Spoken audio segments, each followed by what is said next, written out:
sometimes as the film buff, you want to lay it down. You want to hit people over the head with something they've never heard. And I'm about to do that. When it comes to 2024's great horror movies, Lisa Frankenstein is amongst the best of the best that we have this year in American horror, in 2024 American horror. Lisa Frankenstein is amongst the best films of the entire 31 Days of Dread. So what is it? Why is it important? And why do we have some filmmakers and cast with everyone involved with this movie? By the way, my film buffers, they have a great name. Lisa Frankenstein. Everyone I'm about to read to you name-wise could be the title of this movie. So let's go. Let's get into it. Let's have some fun.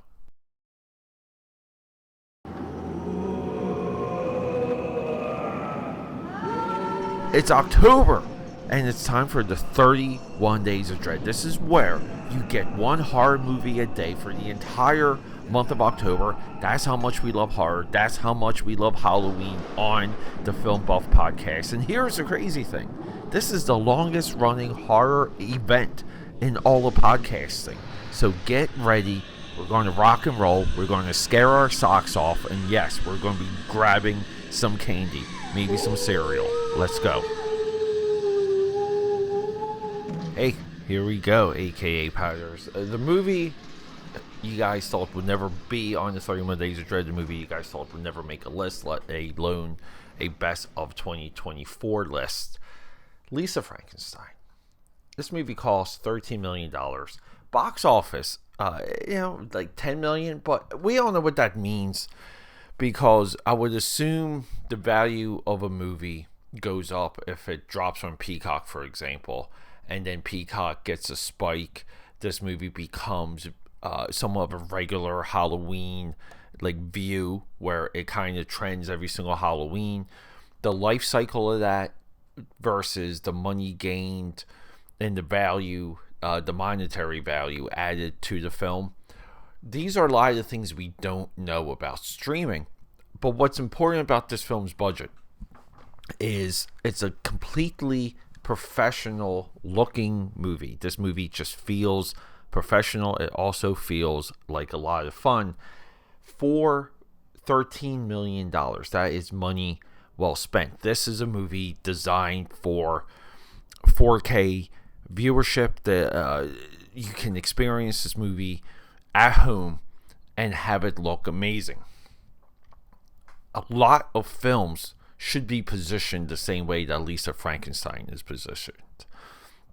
I think we're getting a little bit tired, and I know it's hard to quantify, of the $300 million movie that doesn't quite look like it's $300 million, but it's in front of our face, and the movie makes $80 million.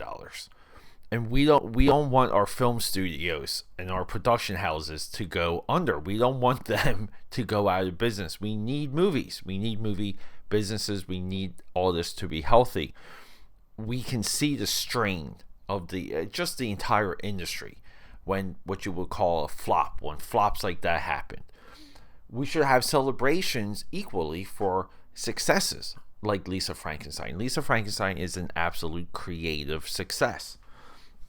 Here we go. Let's get into some of those names. Zelda Williams, that's our director. Written by Diablo Cody. Produced by Mason Novick and Diablo Cody. Starring Catherine Newton and Cole Spruce. Cinematography, Paula Holdborough. And music, wrapping it up, Isabella Summers. So we have Isabella Summers, Diablo Cody, Zelda Williams, Catherine Newton. Any of those names could be the title of this movie. It could be Catherine Newton Frankenstein, right? Lisa Zelda Williams Frankenstein. Zelda Williams is such a great name. I don't know if I hit that one quite home yet, guys. Isabella Summers. This is our music girl. She's an absolute weapon. I don't want to say she's a genius, but I love music so much. When music just hits me, I call it genius. Diablo Cody is one of the names you should know. Going back to 2007 Juno. The follow-up to Juno that she wrote, Jennifer's Body, and she said that these two movies are somewhat linked. So I don't know what those connections are. I didn't pick up on anything. We have reviewed and discussed Jennifer's Body previously for the 31 Days of Dread. It is a banger. It's a must-watch Halloween movie. And she's been writing ever since. She also, 2018, Tully with Charlize Theron. Great movie. She's there. Amazingly talented. Works in television. Zelda Williams has a full acting background. You can kind of say this is her coming out. She's also a voice actress. Right? Like, video games, journey woman in Hollywood. We can kind of say this is her coming out movie. I think this movie is a great capability statement as of her ability to produce a frame, meaning it looks young, it looks high school, it looks poppy. This movie has the plot you would expect, but the performance of Catherine Newton, who, guys, I know this might be antiquated, but she is so wonderful just to view, just to look at on screen. She looks like a character. She just looks like like big eyes, and just looks perfect. I believe there's parts of that when it comes to Hollywood and filmmaking and delivering a fantasy. I believe some of the on-screen talent should be beautiful and over. I like who is it even, like, and I make these comments too about some of the male actors, but the kid that plays Archie for the Archie CW show, like that dude, I believe he's in Whiplash. He's one of the rival drummers in Whiplash. But that dude, like, I remember when he takes off his shirt for one of those episodes of Archie, and you're like, holy, like, what the hell? Right? You're just like, it's not fair. But I like that. I think that's a little bit of, when we watch a movie and we see beauty, or we leave a museum and we see beauty, it should inspire us. And it definitely does. Just the way how this movie is shot and how good everyone looks on frame, on camera. I am all in. What can I compare this movie to? I don't know. Like, I know earlier this year we're doing Life After Beth. I think this movie pairs well with that, just because we have a lot of like female protagonists. It's just a totally fun movie, guys. I've recommended it with you and your family. I think anyone that's young catching this movie does capture teenage angst very well, and you guys know I'm a somewhat of a sucker for teenage angst in movies. We have a good ending, like it's there, door open for a sequel type stuff. But guys, for the 31 Days of Dread, don't sell us short. I completely enjoyed this movie. I kind of want to go through Zelda Williams' other movies.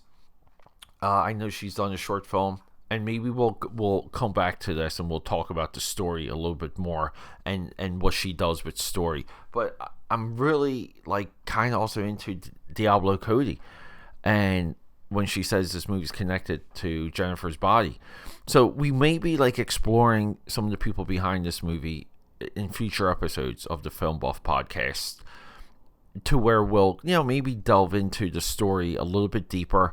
But sometimes things they're great just because they exist, because they're so well executed.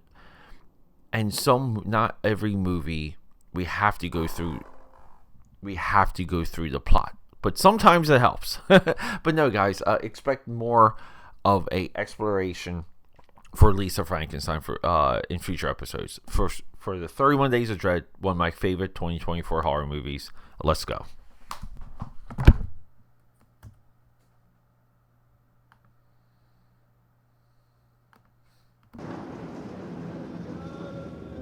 AKAPADers, thank you for joining me for another episode of the 31 Days of Dread. We have been dedicated to horror for a long time on this feed, on this podcast, If you guys want to know more about everything we do here, go to akapad.com. From there, you can navigate to the 31 Days of Dread. We have a dedicated landing page that goes through all the years of the 31 Days of Dread. And we also have a directory that jumps you to any movie that we've done. So you can just look up the movie by name. You can go to the directory. It's all alphabetical. And you can just explore. And that's the intent. And that's why we're so into the 31 Days of Dread, because no one's done this. No one has put this much time, this much thought and effort into American horror and international horror, and we love it. Horror is the future of American cinema. Horror right now is holding up American cinema, and I'm so thankful for it. So I'm hoping that you can extend yourself, explore, and continue the conversation. AKAPad.com. Thanks, guys.